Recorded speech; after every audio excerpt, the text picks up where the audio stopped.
6 consciousnesses: visual, auditory, olfactory, gustatory, tactile, and mental awareness, to go out the 6 gates: eye, ear, nose, tongue, body, and mind, and among the 6 objects, forms, sounds, smells, tastes, touchables and objects of mind, but to be undefiled and untainted, to come and go freely, and to penetrate without obstruction. If you examine this conglomeration, you will see that the 6 organs and 6 objects ordinarily unite to form a corporation. Where there is a corporation, there is defilement and mixing. Do not incorporate. They should freely come and go. The eye's view forms outside. Inside there is nothing. The ears hear sounds outside, but the mind does not know. What does this mean? You don't understand? Then study the Buddha Dharma diligently. At the time of unobstructed penetration, the 10,000 changes and the 10,000 transformations of the correct use are unhindered, unblocked and inexhaustible. That is Prajna Samadhi and freedom and liberation, and it is called the practice of no thought. Sutra. Not thinking of the 100 things and constantly causing your thought to be cut off is called Dharma bondage and is an extremist view. Commentary. If you sit, saying, I am sitting here, not thinking of anything, I am thinking of nothing, and in this way try to cut off your thought, you still have not cut off the thought of not thinking of anything. If you do this, you will be tied up in the dharmas, and will not obtain release. Thought, no thought, falling into either of the 2 extremes is not the middle way.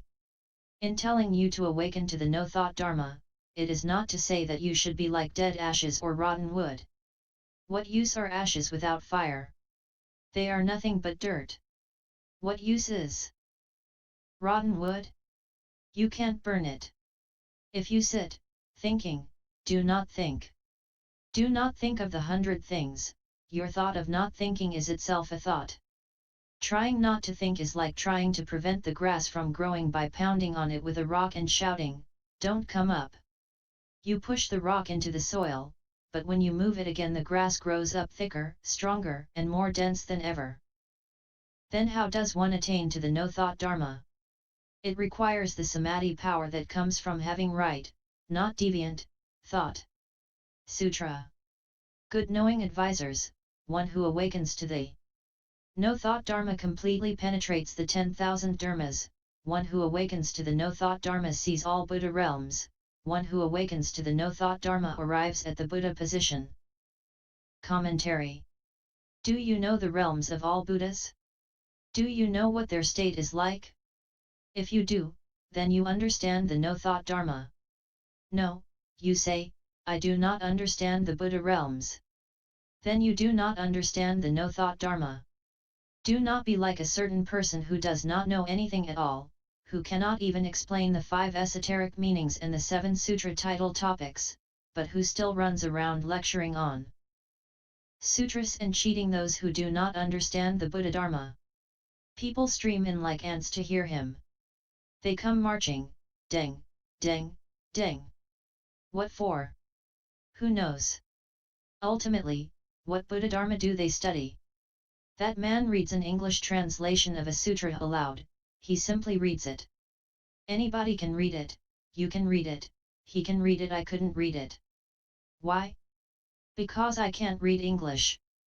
To explain sutras, one must explain every sentence and every word, every paragraph, and every chapter. You say, he doesn't do it that way. Of course he doesn't. He doesn't know how to, so how could he? Don't march off with the ants. If you enlighten to the Dharma of no thought, you go to the Buddha position. Now, isn't that important? When I explain sutras, people come to hear, not ants. The people are few, but they come to study the Dharma, not to eat honey like ants. Here, we gather to eat bitterness, we don't come to eat candy. Sutra. Good knowing advisors, those of future generations who obtain my Dharma should take up this sudden teaching Dharma door, and with those of like views and like practice they should vow to receive and uphold it as if serving the Buddhas. To the end of their lives they should not retreat, and they will certainly enter the holy position. In this way it should be transmitted from generation to generation. It is silently transmitted. Do not hide away the orthodox Dharma and do not transmit it to those of different views and different practice who believe in other teachings, since it will harm them and ultimately be of no benefit. Commentary. All of you good knowing advisors, continued the sixth patriarch, the Dharma was transmitted from Shakyamuni Buddha to Mahakashyapa, to Ananda, and so forth to Bodhidharma, and then to the second patriarch, the third patriarch. Reaching to me, the sixth patriarch. You should transmit the mind seal Dharma door in just that way, from generation to generation. Do not hide the orthodox Dharma and transmit deviant Dharma instead. Why was the great master a patriarch? Because he never slighted the lowly. When he was at Huang Mei, everyone looked down on him because he was an illiterate country person. He knew the pain of enduring ridicule himself, and so he did not slight others. He addressed everyone as good knowing advisors whether they were or not. You should not transmit this mind seal to those of different views and practice, he said. Why? Sutra. I fear that deluded people may misunderstand and slander this Dharma door, and will cut off their nature, which possesses the seed of Buddhahood for hundreds of ages and thousands of lifetimes. Good knowing advisors, I have a verse of no mark which you should all recite. Those at home and those who have left home should cultivate according to it. If you do not cultivate it, memorizing it will be of no use. Listen to my verse. With speech and mind both understood, like the sun whose place is in space, just spread the seeing the nature way. Appear in the world to destroy false doctrines. Dharma is neither sudden nor gradual, delusion and awakening are slow and quick, but deluded people cannot comprehend this Dharma door of seeing the nature. Although it is said in 10,000 ways, united, the principles return to one. In the dark dwelling of defilements, always produce the sunlight of wisdom.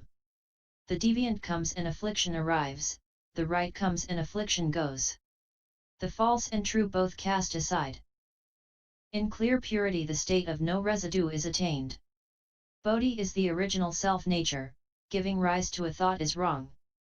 The pure mind is within the false. Only the right is without the three obstructions. If people in the world practice the way, they are not hindered by anything. By constantly seeing their own transgressions, they are in accord with the way. Each kind of form has its own way without hindering one another. Leaving the way to seek another way to the end of life is not to see the way. A frantic passage through a life will bring regret when it comes to its end. Should you wish for a vision of the true way, right practice is the way. If you don't have a mind for the way, you walk in darkness blind to the way. If you truly walk the way, you are blind to the faults of the world. If you attend to others' faults, your fault finding itself is wrong. Others' faults I do not treat as wrong, my faults are my own transgressions. Simply cast out the mind that finds fault, once cast away, troubles are gone. When hate and love don't block the mind, stretch out both legs and then lie down. If you hope and intend to transform others, you must perfect expedient means. Don't cause them to have doubts, and then their self-nature will appear. The Buddha Dharma is here in the world, enlightenment is not apart from the world.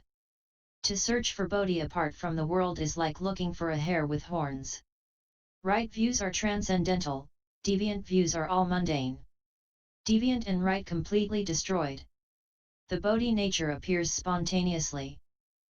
This verse is the sudden teaching, also called the Great Dharma Boat.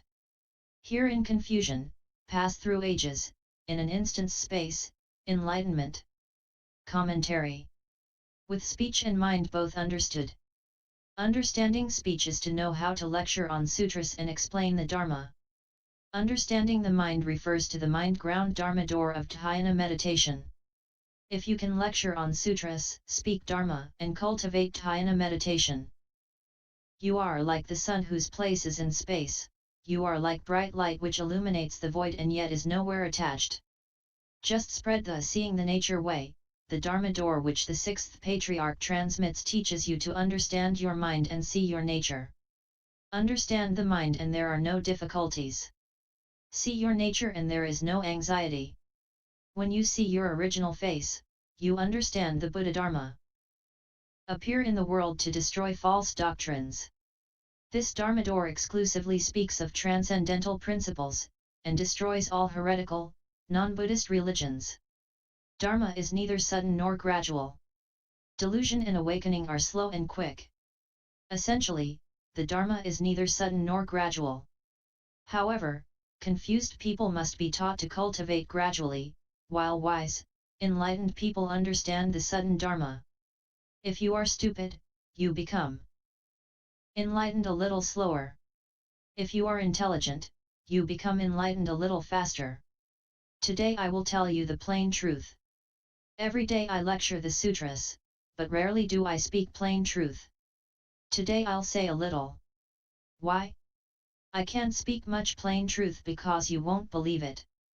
I say a little and you cannot believe it, so if I were to say more you would believe it even less. That's because you don't like to hear the truth, nor do you like to actually cultivate.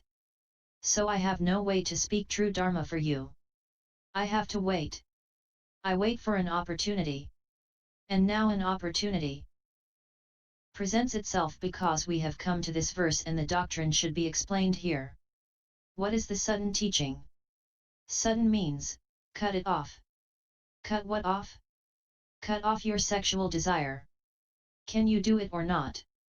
You say, what's the use of that? Do you see? You don't believe. Very well, then, I will not talk about it. If I say more, you will disbelieve even more strongly. That's all there is to it. It's just this much. Cut off ignorance immediately. Ignorance is just sexual desire. Can you cut it off? Can you? You can't cut it off, and so you don't believe in the true Dharma. When you do cut it off, you will attain the sudden teaching. What is the gradual teaching? Slowly, slowly, you say. I can't cut it off all at once. How can I put it down? How can I let it go? The sudden becomes gradual. That's all there is to it. Do you get the point? I give intelligent people this little bit and they cut it off. But stupid people can't put their desire down. I don't believe this is the true Dharma, they say. I don't believe this is the sudden teaching. That's why I have never spoken this way before. If you believed, you would have become a Buddha long ago. It's just because you don't believe that you are still wallowing in the mud, turning in the 6 paths of rebirth. If you want to turn, turn. Nobody is forcing you to stop. It is a question of sooner or later. You may not want to cut it off now, but when you decide to become a Buddha, you will certainly have to cut it off. But stupid people cannot comprehend this Dharma door of seeing the nature.